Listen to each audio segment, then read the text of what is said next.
Hey, fourth graders, it's Mr. Ollie from the FSAI Center, and it is time once again for another First Chapter Friday. I hope you're doing well. We're going way back in time to an old classic. This book came out in 1950.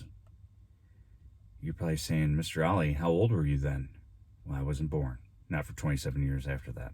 My dad would have been 2 when this came out. So it came out a long time ago. Some of you may have read it. Some of you maybe saw the movie. There's a couple of movies, actually, I think. It is a series, great series of books. Chapter 1, Lucy Looks into a Wardrobe. Once there were 4 children whose names were Peter, Susan, Edmund, and Lucy. This story is about something that happened to them when they were sent away from London during the war because of the air raids. They were sent to the house of an old professor who lived in the heart of the country, 10 miles from the nearest railway station and 2 miles from the nearest post office. He had no wife, and he lived in a very large house with a housekeeper called Mrs. Macready, and 3 servants. Their names were Ivy, Margaret, and Betty, but they do not come into the story much.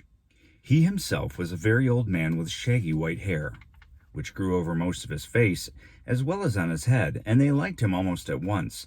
But on the first evening, when he came out to meet them at the front door, he was so odd-looking that Lucy, who was the youngest, was a little afraid of him, and Edmund, who was the next youngest, wanted to laugh and had to keep on pretending he was blowing his nose to hide it.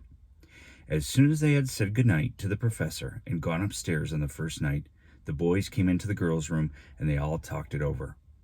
"We've fallen on our feet, and no mistake," said Peter. "This is going to be perfectly splendid. That old chap will let us do anything we like." "I think he's an old dear," said Susan. "Oh, come off it," said Edmund, who was tired and pretending not to be tired, which always made him bad-tempered. "Don't go on talking like that." "Like what?" said Susan. "And anyway, it's time you were in bed." "Trying to talk like mother," said Edmund. "And who are you to say when I'm to go to bed? Go to bed yourself." "Hadn't we all better go to bed?" said Lucy. "There's sure to be a row if we're heard talking here." "No, there won't," said Peter. "I tell you, this is the sort of house where no one's going to mind what we do. Anyway, they won't hear us. It's about 10 minutes' walk from here down to the dining room, and any amount of stairs and passages in between." "What's that noise?" said Lucy suddenly. It was a far larger house than she had ever been in before, and the thought of all those long passages and rows of doors leading into empty rooms was beginning to make her feel a little creepy. "It's only a bird, silly," said Edmund. "It's an owl," said Peter. "This is going to be a wonderful place for birds. I shall go to bed now. I say, let's go and explore tomorrow. You might find anything in a place like this. Did you see those mountains as we came along? And the woods? There might be eagles. There might be stags. There'll be hawks." "Badgers," said Lucy. "Snakes," said Edmund. "Foxes," said Susan. But when next morning came, there was a steady rain falling, so thick that when you looked out the window you could see neither the mountains nor the woods nor even the stream in the garden. "Of course it would be raining," said Edmund.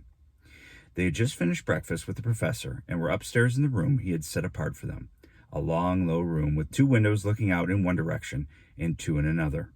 "Do stop grumbling, Ed," said Susan. 10 to 1, it'll clear up in an hour or so, and in the meantime, we're pretty well off. There's a wireless and lots of books." "Not for me," said Peter. "I'm going to explore in the house." Everyone agreed to this, and that was how the adventures began. It was the sort of house that you never seemed to come to the end of, and it was full of unexpected places. The first few doors they tried led only into spare bedrooms, as everyone had expected that they would. But soon they came to a very long room, full of pictures, and there they found a suit of armor, and after that was a room all hung with green, with a harp in one corner, and then came 3 steps down and 5 steps up, and then a kind of little upstairs hall, and a door that led out onto a balcony, and then a whole series of rooms that led into each other and were lined with books, most of them very old books, and some bigger than a Bible in a church. And shortly after that, they looked into a room that was quite empty, except for one big wardrobe, the sort that has a looking glass in the door. There was nothing else in the room at all, except a dead blue bottle on the windowsill. "Nothing there," said Peter, and they all trooped out again, all except Lucy. She stayed behind because she thought it would be worthwhile trying the door of the wardrobe, even though she felt almost sure that it would be locked. To her surprise, it opened quite easily, and 2 mothballs dropped out. Looking into the inside, she saw several coats hanging up, mostly long fur coats. There was nothing Lucy liked so much as the smell and feel of fur. She immediately stepped into the wardrobe and got in among the coats and rubbed her face against them, leaving the door open, of course, because she knew that it is very foolish to shut oneself into any wardrobe. Soon she went further in and found that there was a second row of coats hanging up behind the first one. It was almost quite dark in there, and she kept her arms stretched out in front of her so as to not bump her face into the back of the wardrobe. She took a step further in, then 2 or 3 steps, always expecting to feel woodwork against the tips of her fingers, but she could not feel it. This must be a simply enormous wardrobe, thought Lucy, going still further in and pushing the soft folds of the coat aside to make room for her. Then she noticed that there was something crunching under her feet. I wonder, is that more mothballs? She thought, stooping down to feel it with her hands, but instead of feeling the hard, smooth wood of the floor of the wardrobe, she felt something soft and powdery and extremely cold. This is interesting, she said, and went on a step or 2 further. Next moment, she found that what was rubbing against her face and hands was no longer soft fur, but something hard and rough and even prickly. Why, it is just like branches of trees, exclaimed Lucy, and then she saw that there was a light ahead of her, not a few inches away, where the back of the wardrobe ought to have been, but a long way off. Something cold and soft was falling on her. A moment later, she found that she was standing in the middle of a wood at nighttime with snow under her feet and snowflakes falling through the air. Lucy felt a little frightened, but she felt very inquisitive and excited as well. She looked back over her shoulder, and there, between the dark tree trunks, she could still see the open doorway of the wardrobe and even catch a glimpse of the empty room from which she had set out. She had, of course, left the door open, for she knew that it is a very silly thing to shut oneself into a wardrobe. It seemed to be still daylight there. I can always get back if anything goes wrong, thought Lucy. She began to walk forward, crunch, crunch, over the snow and through the wood towards the other light. In about 10 minutes, she reached it and found that it was a lamp post. As she stood looking at it, wondering why there was a lamp post in the middle of a wood and wondering what to do next, she heard a pitter-patter of feet coming towards her. And soon after that, a very strange person stepped out from among the trees into the light of the lamp post.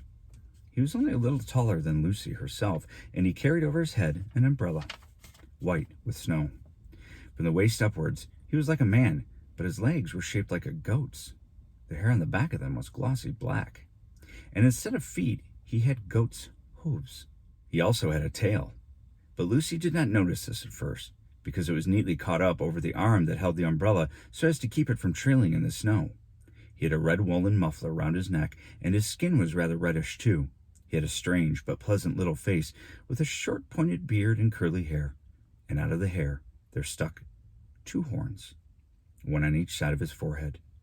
One of his hands, as I have said, held the umbrella. In the other arm he carried several brown paper parcels. What with the parcels in the snow, it looked just as if he had been doing his Christmas shopping. He was a fawn, and when he saw Lucy, he gave such a start of surprise that he dropped all his parcels. "Goodness gracious me!" exclaimed the fawn. Listen, I know some of you might not like older books, but this is a great one, a classic. And as I said, there's a movie. So if you start liking the book, or you like the sound of the book, definitely check it out, especially before you watch the movie. This is C.S. Lewis, The Lion, the Witch, and the Wardrobe, Book 1 in the Chronicles of Narnia. This is an old copy, maybe from 1950, when my dad was 2, and I was negative 27. All right, guys, that's going to do it. I hope you enjoyed it. A little antique First Chapter Friday. Have a great weekend. Mrs. Felcher, Mrs. Wright, Mrs. Rittenauer. Hi. I'll see you guys soon. Thanks for listening.